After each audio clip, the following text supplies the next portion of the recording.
歡迎嚟到 Magis Money Stories。今日我哋一齊聽月餅錢罌，學下點樣幫每一蚊安排唔同工作。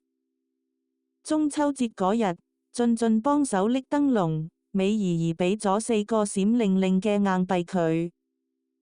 俊俊話：我要即刻買最大個月餅，佢個肚好開心，但個腦就細細聲話：等一等先。美怡怡將4個細錢罌放喺台上，佢話：錢可以有唔同工作㗎。一個硬幣可以用嚟花，買你需要或者鍾意嘅嘢；一個硬幣可以用嚟儲，留返之後用；一個硬幣可以用嚟分享，幫下人；一個硬幣可以用嚟成長，學下錢點樣隨住時間慢慢變多。俊俊每個錢罌都放咗一個硬幣，佢仍然買咗一個細月餅，而且因為有計劃，食落特別甜。